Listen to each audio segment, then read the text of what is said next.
Bit guard દ્વારા આંદોલન કરવામાં આવ્યું છે। ફોરેસ્ટ બીટ ગાર્ડના તમામ ઉમેદવારોએ આંદોલન કર્યું છે, જ્યાં પડતર માંગણીઓને ઉકેલ ન થતાં જ હલ્લાબોલ કરવામાં આવ્યો છે અને આ ઉમેદવારો દ્વારા આંદોલન કરવામાં આવ્યું છે। ફોરેસ્ટ ગાર્ડમાં જગ્યા વધારવા બાબતે રજૂઆત થઈ છે, ત્યારે ફોરેસ્ટ બીટ ગાર્ડ ઉમેદવારોની પોલીસે અટકાયત કરી લીધી છે। આ સાથે જ પથિક આશ્રમ પાસે પહોંચેલો ઉમેદવારોની અટકાયત કરી લેવામાં આવી છે।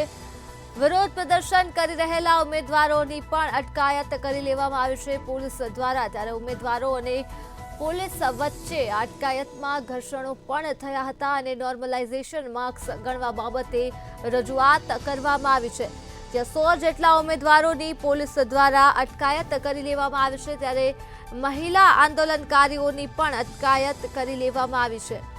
પ્રતિબંધિત વિસ્તારમાં ચાલતા આંદોલન બાબતે આ અટકાયત કરવામાં આવી છે। પોલીસ દ્વારા કાર્યવાહી કરાઈ છે। તો ફોરેસ્ટ બીટ ગાર્ડ ઉમેદવારોએ આંદોલન કર્યું છે અને પ્રતિબંધિત વિસ્તારમાં ચાલતા આંદોલન બાબતે અટકાયત કરી લેવામાં આવી છે। ઉમેદવારો અને પોલીસ વચ્ચે આ મામલે ઘર્ષણ પણ થયું હતું અટકાયત દરમિયાન। ત્યારે પડતર માંગણીઓનો ઉકેલ ન થતા હલ્લાબોલ થયો છે અને નોર્મલાઇઝેશન માર્ક્સ ગણવા બાબતે પણ રજૂઆત કરાઈ છે। તો કુલ 100 જેટલા ઉમેદવારોની પોલીસ દ્વારા અટકાયત કરી લેવામાં આવી છે અને આ સાથે જ મહિલા આંદોલનકારીઓની પણ અટકાયત પોલીસે કરી છે, જે દરમિયાન ઘર્ષણ પણ થયું હતું। ફોરેસ્ટ બીટ ગાર્ડ ઉમેદવારો દ્વારા આંદોલન કરવામાં આવ્યું છે અને આંદોલન દરમિયાન અટકાયત કરી લેવામાં આવ્યું છે। પડતર માંગણીઓનો ઉકેલ ન થતા જ હલ્લાબોલ કરાય છે। ફોરેસ્ટ ગાર્ડમાં જગ્યા વધારવા બાબતે રજૂઆત કરવામાં આવી છે, ત્યારે ફોરેસ્ટ બીટ ગાર્ડ ઉમેદવારોની પોલીસે અટકાયત કરી છે। તો આ મુદ્દે જ આપણી સાથે સંવાદદાતા ઉજ્જવલ ફોનલાઈન પર જોડાઈ ગયા છે। જે ઉજ્જવલ, ફોરેસ્ટ બીટ ગાર્ડ ઉમેદવારોએ આંદોલન કર્યું છે પોતાની માંગણીઓને લઈને, શું છે વધુ વિગતો?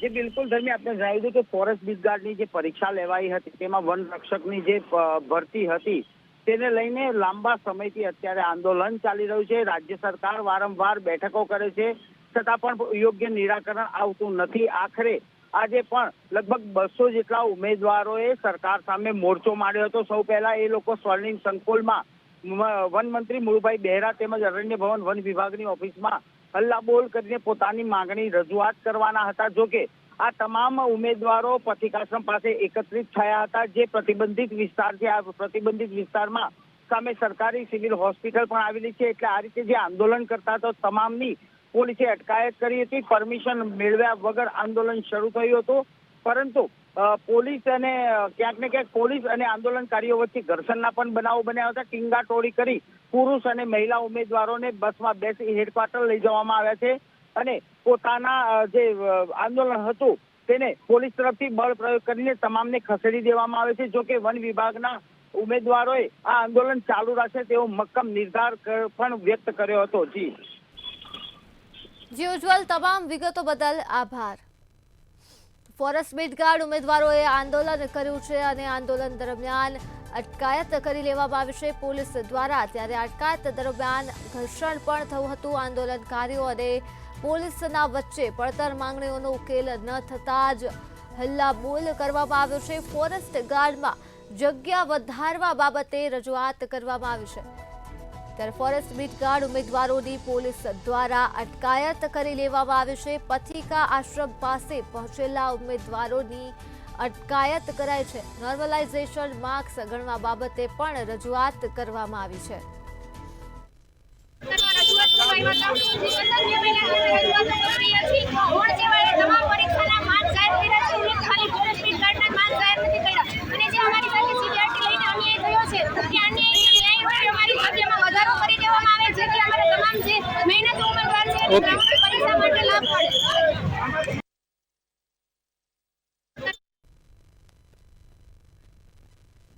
તો ફોરેસ્ટ બીટ ગાર્ડ ઉમેદવારોએ આંદોલન કર્યું છે અને પડતર માંગણીઓનો ઉકેલ ન થતાં જ હલ્લાબોલ કરવામાં આવ્યો છે ઉમેદવારો દ્વારા। ફોરેસ્ટ ગાર્ડમાં જગ્યા વધારવા બાબતે રજૂઆત કરવામાં આવી અને અટકાયત કરી લેવામાં આવી છે ફોરેસ્ટ બીટ ગાર્ડ ઉમેદવારોની પોલીસ દ્વારા।